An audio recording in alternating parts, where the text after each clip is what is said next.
Hi guys, thanks for tuning in to another video on ForgottenWeapons.com.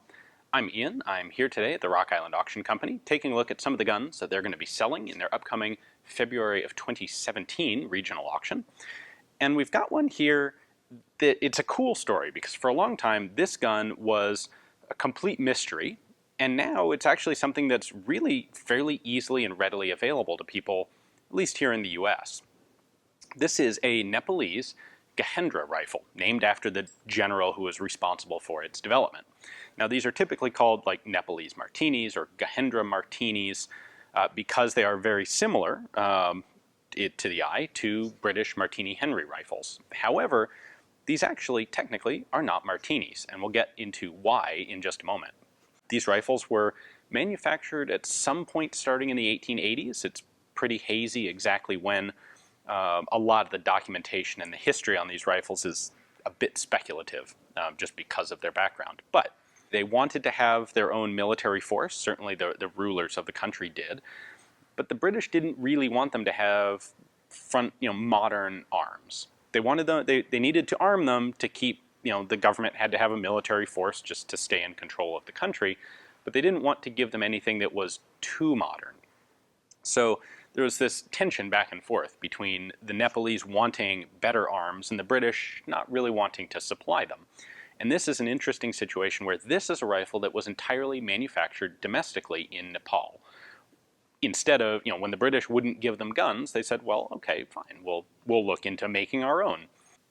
And there are kind of some contradictory elements to this. So on the one hand, these rifles were made entirely by hand. There were no master gauges, there were no jigs, really. They had a model rifle, and the craftsmen who were building these they knew the parts well enough that they would individually hand make each part of the gun.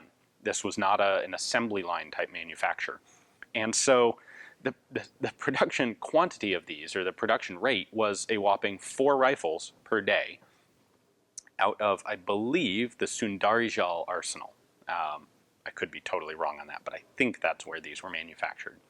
So yeah, 4 rifles per day when, at this same time period in Western Europe or in the United States, a serious rifle factory would be making hundreds of guns per day.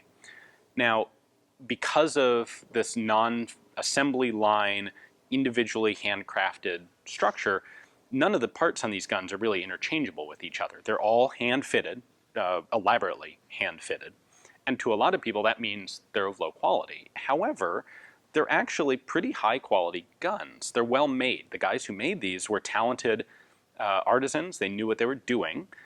But each gun is its own unique item, and the parts don't interchange. So it's important not to confuse that with actual quality. Now, again, at the same time, the barrel manufacturing technology on these was kind of primitive. These basically all have Damascus barrels. The bore diameter is no different than the rest of the parts in that it varies from gun to gun. It's pretty well generally recommended that you don't shoot these rifles, and if you ignore that recommendation and do shoot them, that you shoot them with reduced loads, and it's particularly important to slug the barrel first, find out what your bore diameter is, and use bullets that size, or appropriate to that size. If you just go find yourself some modern produced or leftover old 577 450 Martini Henry ammo and stuff it in there, it may blow up the gun. You may have a much larger bullet than the bore.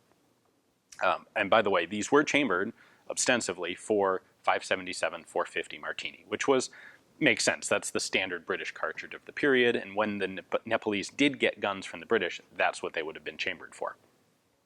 So Gahendra himself was responsible for the design of this rifle, as well as what's called the Bira gun, which is basically a copy of a 2-barreled Gardner gun. Pretty cool, big artillery chassis sort of thing. Neat. All right, so I said I would get into why this isn't actually technically a Martini. Doing that requires going back a little bit. The Peabody company in the United States actually developed this system during the American Civil War, although it was perfected too late to have any part in the American Civil War.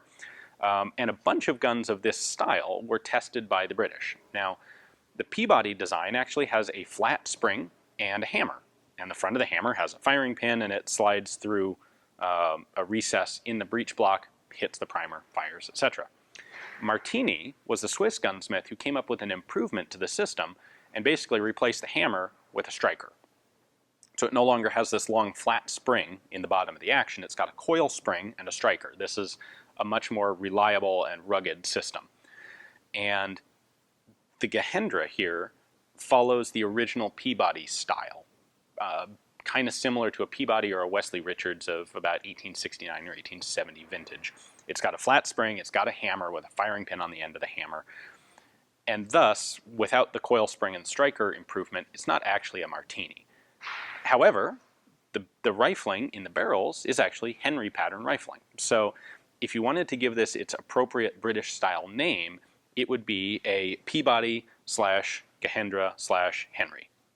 So the other cool thing about these is some of their markings. So let's take a closer look at that and see what they tell us.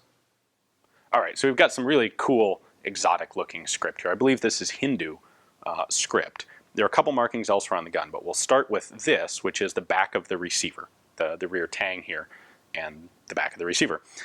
We have this curved marking, which is the name of the Nepalese Prime Minister. This is basically the government that accepted the gun.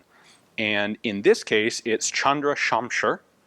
My knowledge of Nepalese political history is extremely lax, so I will leave that to other folks and further research elsewhere to look into the exact history of this particular government. But this is the later of the two.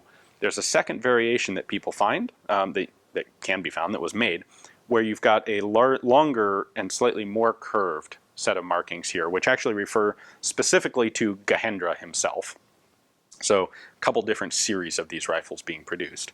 And then right here we actually have a date. It's a 4-digit date, and I believe this is a glyph indicating date or number. And then this is actually our serial number. Now I mentioned that these guns were individually manufactured, and they are actually serialized on the internal parts. So, because of course if they're not interchangeable, it's important that you keep them together.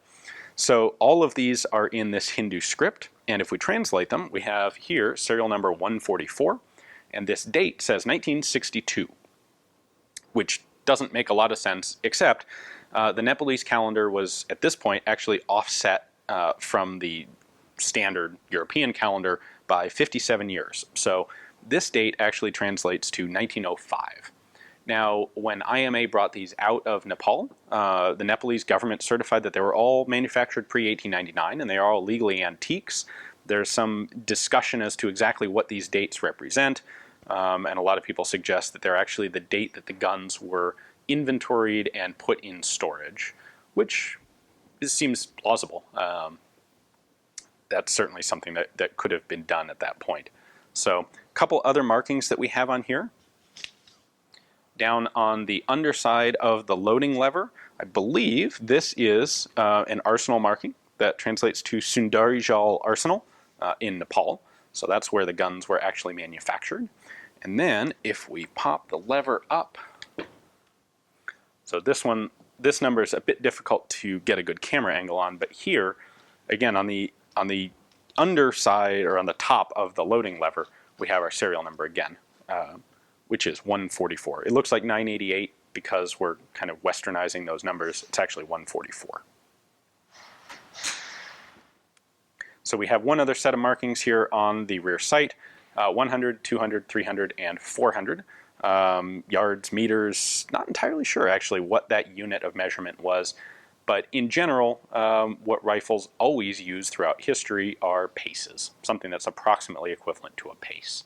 So I'd said these were kind of an enigma of a rifle, and that's because they were made in Nepal. They never really left Nepal. Nepal didn't sell any of them to anybody. They didn't export them or anything like that. Shoot, they're only making 4 a day. They only made in total something like 10,000 of them over the course of a couple decades. But what happened was, I want to say about 15 years ago, IMA made a deal to buy a whole bunch of surplus arms from Nepal, IMA being International Military Antiques, a big surplus company in the US and in England. And what Nepal had done for literally hundreds of years is they had this old palace that they kind of turned into a storage arsenal right in the middle of Kathmandu. And every time they got new guns, they'd take the old ones and put them into storage. And they just kept doing this, and they never got rid of the old storage. So, by the year 2000, this storage is full of things starting with flintlocks, and then this really cool complete history of British small arms, because every time the British invented something new or adopted something new, they'd pass the second line guns, the older ones, on to the colonies like Nepal. So most colonies would have, they'd sell these things off for surplus or get rid of them one way or another once they were a couple generations out of date. But the Nepalese didn't. They kept literally everything. And in about 2000, they decided that, hey, there's maybe a market for this. We can sell it. We can make some money, which we can put into the current Nepalese military and do some good. So IMA won the bid.